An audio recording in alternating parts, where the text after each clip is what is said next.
From far away, Formula One looks like 20 rich people in rocket chairs doing fast circles. Up close, it's a knife fight wrapped in carbon fiber, refereed by a rulebook thick enough to stop a wheel nut. The trick is this: what you see, speed, glamour, flags waving, is only the surface. Underneath is the part nobody explains well enough: how points actually shift careers, how tiny setup choices ruin Sundays, and how one regulation tweak can flip an empire. If you've ever thought, this is just cars, stay for 5 minutes. The street-level view hits different. And the next twist? It's already on the grid. But to understand the twists, you need to know the rules of the maze. 10 teams, 2 drivers each, and 24 rounds to turn Saturday guesses into Sunday trophies. Points only go to the top 10, 25 for P1 down to 1 point for P10. If you're 11th, you did a 2-hour sprint, dodged chaos, and your reward is cardio. And since 2025 scrapped the bonus point for fastest lap, you can't Hail Mary a late stop just to snag a single digit anymore. Every place on track matters more than last year. Now mix in sprint weekends, 6 of them this year. Short Saturday race, points for the top 8, and a whole extra way to mess up, redeem yourself, or both by dinner. The calendar picked the chaos-friendly tracks on purpose: China, Miami, Belgium, Austin, Brazil, Qatar. If you felt like your weekend suddenly had 2 races, that's not your caffeine talking. It does. 2 championships run in parallel: drivers, personal glory, and constructors, the team's score, and the big money. Drivers chase legacies. Teams chase wind tunnel time and prize cash. Different finish lines. Same finish line. Weekends are where the math becomes noise. Here's how the 3 days actually play. On a normal weekend, Friday is data. Ride heights, wing levels, tire life, do we dare this setup energy. Saturday morning is the last tune-up. After that, Parc Fermé locks most changes. Then qualifying decides your starting order in 3 knockout rounds. Sunday is payday. On sprint weeks, Friday tosses you straight into quali for the sprint. Saturday runs sprint quali, then the sprint. Sunday remains the full Grand Prix. More decision points, more traps, less room to hide. There's a reason engineers look half vampire by Sunday. The car that felt alive on Friday can feel like a brick after Parc Fermé. You commit to a concept, live with the consequences, and pray your driver's radio stays calm. And what exactly are these drivers wrestling with? Time to lift the floor. A modern F1 car is a rolling physics experiment. Downforce pushes it into the road so it can corner like a roller coaster glued to the track. DRS, drag reduction system, lets the following car open a rear wing flap in certain zones if it's within a second, slashing drag for a burst of speed. Thoughtful. It's controversial, it works, and it's also living on borrowed time. In 2026, active aerodynamics replaces DRS as the sport moves to smaller, more agile cars. Think X mode for corners and Z mode for straights, automatic, smarter, and designed to make overtakes feel earned again. Strategy starts where rubber meets everything. Tires come in compounds from soft, fast, fragile, to hard, slow burn, plus intermediates and full wets for rain. You have to run at least 2 different compounds in a dry race, which means pit stops, those blink and you miss it choreographies that flip positions in 2 seconds and ruin them in 3. Call your stop too early and you're bait, too late and you're cooked. Call it perfectly and you look like a genius until someone triggers a safety car and shuffles the deck. Of course, strategy lives inside rules, and the rules are where the drama hides in plain sight. The cost cap keeps budgets from becoming space programs. Baseline sits around $135 million, adjusted yearly. Overstep and you risk fines or even performance penalties. That's why some upgrades arrive late, some never arrive, and some are painted in PowerPoint only. On track, flags translate chaos into order.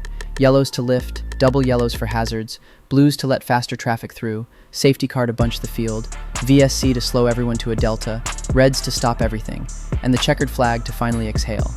Stewards review incidents, hand down penalties, and get yelled at on social media either way. The uncomfortable truth? This is a sport and a courtroom sharing one calendar. Winning clean is beautiful. Winning messy still counts. Now that the stage is built, meet the cast. No PR filter, just the real arcs you should know. Meet the cast, the grid without the brochure Ferrari, the world's most famous red pressure cooker. They made the biggest power move of the decade by signing Lewis Hamilton for 2025. He arrived to an SF25 unveiled February 19th, and team boss Fred Vasseur has since doubled down on a long-term plan. Results take time, expectations never do. Determined. The mission is simple and brutal. Turn the myth back into a machine. Red Bull, once the untouchable machine, now a different story. In July 2025, they sacked Christian Horner after 20 years. Laurent Mekies stepped in. Star driver Max Verstappen then said he's staying for 2026, which matters as much psychologically as it does strategically. Add Adrian Newey's confirmed departure in 2025, and you've got a dynasty managing turbulence in full view. Elite teams can rebuild fast, but it's not automatic. McLaren, from work in progress to work that works. Their surge came from relentlessly efficient updates, smarter ops, and 2 drivers who keep the pressure high. On a good Sunday, they look like the template. Mercedes. The post-dominance era is a patience test. They're retooling, they have pace in pockets, and they still carry that "we've climbed bigger mountains" energy. Rumors swirl every summer. The factory keeps the whiteboards busy. Aston Martin. 2023 teased it. The future defines it.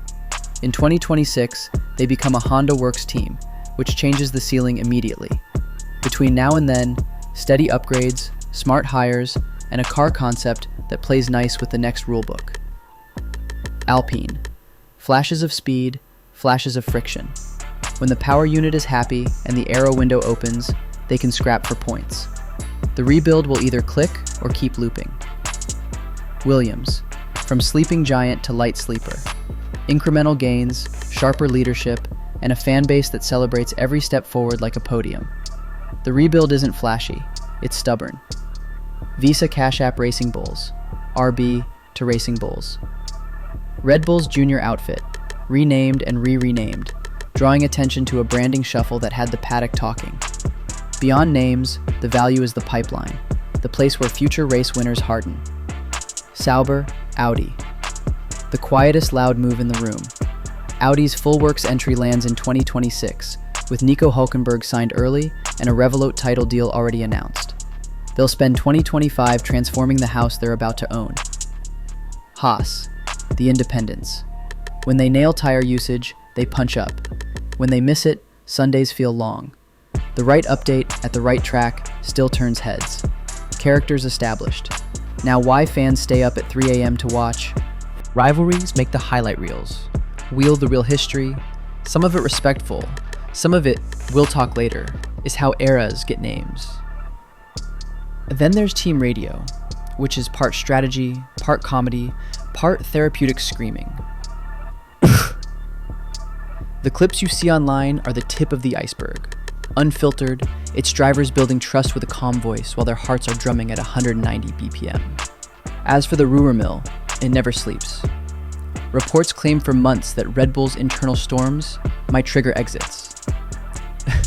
Verstappen himself fielded questions before confirming he's not leaving for 2026. Andretti's push to join the grid got approved by the FIA, but rejected by F1 for 2025-26, with F1 saying it would look differently once GM brings a power unit. Talk is 2028. That's how this sport works. Headlines today, consequences seasons later. Speculation stays speculation until the ink is dry. All of which leads to the biggest plot twist on the calendar. The rulebook itself is about to change shape. This isn't just a patch, it's a system reboot. Cars get smaller and lighter. Active aerodynamics replaces hand-press DRS, toggling the bodywork's attitude to help passes without the slingshot feel. The power unit splits more might toward the electric side while keeping the ICE relevant. Think less push-to-pass button, more car that adapts to the moment.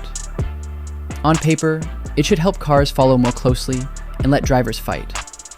In reality, year 1 is chaos, year 2 is consolidation, and someone always learns faster than the rest. Bookmark that. So where does that leave you, the fan staring at lap charts and wondering if this is your new obsession? F1 is a magic trick done in broad daylight. You watch drivers dance on tire edges, but what you're seeing is 1,000 tiny choices adding up to a pass or a pit wall apology. You hear rivalries, but you're listening to decades of culture, money, and negotiation inside a rulebook built to both protect and provoke. Next time someone says it's just cars going in circles, smile and hand them the remote. Let them pick any lap, any track. The story writes itself in tire smoke and timing screens. And the next chapter, it's already warming up on the outlap.